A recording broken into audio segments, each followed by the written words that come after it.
නමස්තේ හැමෝටම. අද අපි කතා කරමු යෝග ඇනටොමි ගැන. ගොඩාක් අය යෝග ඇනටොමි ගැන නොලෙජ් එකක් නැහැ. ඉතින් ඒ නිසා අද හිතුණා මට ඔයගොල්ලන්ට යෝග ඇනටොමි කියන්නේ මොකක්ද? හියුමන් ඇනටොමි කියන්නේ මොකක්ද කියන එක ගැන පොඩ්ඩක් කතා කරන්න. හියුමන් ඇනටොමි කියන්නේ අපේ ශරීරයේ සම්බන්ධ අපේ ස්කෙලිටල් සිස්ටම් එක, ස්නායු පද්ධතිය, එතකොට අපේ මාංශ පේශී ඔන්න ඔය දේවල් හියුමන් ඇනටොමි එකට සම්බන්ධයි. එතකොට යෝග ඇනටොමි එකේදී ගොඩාක් අය වරද්ද ගන්න දෙයක් තමයි යෝගා කියන්නේ ආසනයක් අපි මොකක් හරි පර්ෆෝම් කරනකොට ඒ ආසනේ Tamanට ඕන විදිහට YouTube එකකින් හරි බලාගෙන නැත්නම් ෆොටෝ එකක් දිහා බලාගෙන ඒකේ විදිහට කරන්න try කරනවා. ඉතින් ගොඩක් අය ඒ නිසා ඇනටොමි ගැන knowledge එකක් නැහැ, සම්බන්ධ knowledge එකක් නැහැ.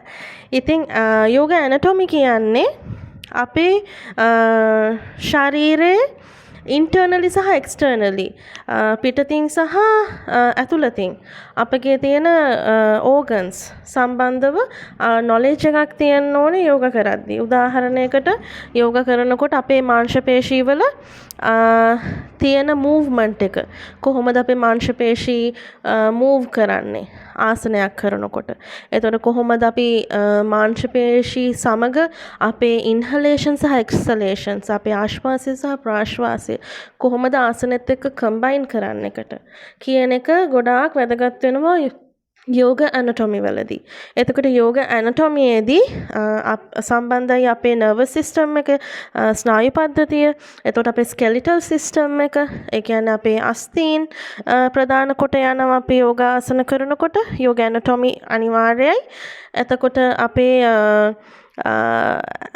internal organs අපේ වකුගඩු, අපේ ආමාශය, ඒ වගේම අපේ හෘද වස්තුව, ඒ දේවල් අපි කොහොමද යෝගාසන කරනකොට ඒ දේවල් වලට internally damage එකක් නොවි internally අපිට benefit එකක් එන විදිහට අපි කොහොමද යෝගා කරන්න ඕනේ කියන knowledge එක නැතුව ඕගොල්ලෝ යෝගා කරනවා නම් ඒක ගැන දෙපාරක් හිතන්න ඕනේ.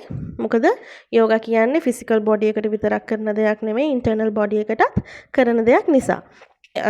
යෝගවලදී ගොඩක් අය වරද්දගත්ත දෙයක් තමයි යෝග ඇනටොමි කියන්නේ පංචකෝෂයන් අවදි කිරීම කියලා. මනෝමය කෝෂ අන්න ඒ වගේ කෝෂ පහ අවදි කරන එක කියන එක තමයි ගොඩක් අය වරදවා තේරුම් අරගෙන තියෙන්නේ. ඉතින් පංචකෝෂ අවදි කිරීම නෙමෙයි ඇත්තටම යෝග ඇනටොමි කියන්නේ.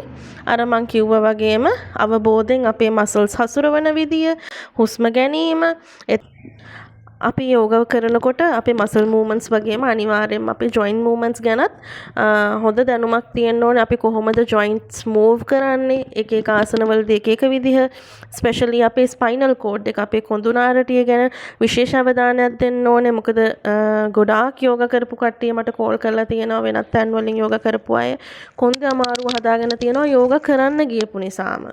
ඉතින් හරි නොලෙජ් එකක් නැතුව යෝග කරොත් ඇත්තටම ජොයින්ට්ස් සහ ස්පයිනල් කෝඩ් ඉෂුස්, ස්පයින් එකේ ඉෂුස් එන්න පුළුවන්. අපේ කොඳුනාරටිය ආශ්‍රිත කැක්කුම් වේදනාවන් වෙන්න පුළුවන්. එතකොට ජොයින්ට්ස් ආශ්‍රිත වේදනාවන් වැඩි වෙන්න පුළුවන්. ඉතින් එතකොට අපේ අවබෝධයෙන් ආසනය කරපුවාම මේ ලැබෙන බෙනිෆිට්ස් සහ ආසනය කරපුවාම මේකෙන් ලැබෙන අතුරු විපාක මොන හරි තියෙනවා නම් ඕගොල්ලෝ ඉන්ජරිස් තියෙනවා නම්, එහෙම නැත්නම් ඕගොල්ලන්ට මොකක් හෝ සර්ජරිස් කරලා තියෙනවා නම් ඒ දේවල් තියෙද්දි ඕගොල්ලෝ ආසන සමහරක් ඒවා කරන්න හොඳ නැහැ.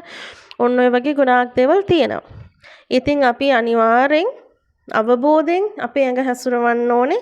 මසල් මූවමන්ට්ස් ගැන හොඳ knowledge එකක් තියෙන්න ඕනේ. අපේ බෝන්ස් ගැන, අපේ නර්වස් සිස්ටම් එක මම කිව්වා වගේ ඒ හැමදේම ගැන හොඳ knowledge එකක් ඇතුවයි අපි යෝග කරන්නේ. ඒ knowledge එක නැතුව කළොත් ඔයගොල්ලන්ට ඇත්තටම නිවැරදි ප්‍රතිඵල ගන්න හරි අමාරුයි යෝගවලදී. ඉතින් අර මං කිව්වා වගේ පංචකෝෂයන් අවදි කිරීම නෙමෙයි යෝග ඇනටොමි කියන්නේ.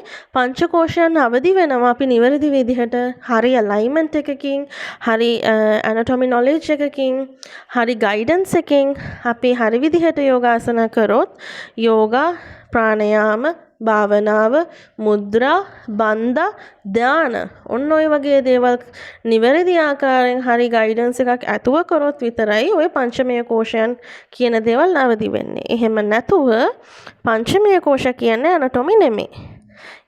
ඒ හින්දා මට ඒක නිවැරදි කරන්න ඕන වුණා. මොකද ගොඩාක් අය මගෙන් අහලා තියෙනවා යෝග වලින් වෙන්නේ පංචමය කෝෂ අවදි කිරීම නේද යෝග ඇනටොමි කියන්නේ කියලා. නමුත් ඒක නෙමෙයි යෝග ඇනටොමි කියන්නේ. හියුමන් ඇනටොමි එකම තමයි යෝග ඇනටොමි එකේදී අපි අවයානස් ෆුලි අපේ බොඩි එක මූව් කරන එකට තමයි අපි මේ යෝග ඇනටොමි කියලා කියන්නේ. එතකොට අපි අවයානස් ෆුලි බොඩි එක මූව් කරන්න නම් නිවැරදි ආකාරයෙන් හරි ගුරුවරයෙක් යටතේ නිවැරදිව යෝග ඉගෙන ගන්න ඕනේ. මේ හරි නොලෙජ් එකක් ඇතුව තමයි ඔයගොල්ලෝ යෝග කරන්න ඕනේ ප්‍රවීණ යෝග ගුරුවරයෙක් යටතේ. නොලෙජ් එකක් නැතුව කරොත් අතුරු ආබාධ වගේ දේවල් වලට ඕගොල්ලන්ට මුහුණ පාන්න සිද්ධ වෙනවා. මොනවා හරි තියෙනවා නම් ඕගොල්ලෝ නොදන්න දෙයක් ඉගෙන ගන්න කමෙන්ට් සෙක්ෂන් එකේ ඩ්‍රොප් කරන්න මෙසේජ් එකක් නැත්නම් කමෙන්ට් එකක් දාන්න. මම ඒ වෙනුවෙන් ඕගොල්ලන්ට වීඩියෝ එකක් අරන් එන්නම් ඉස්සරහට. නමස්තේ.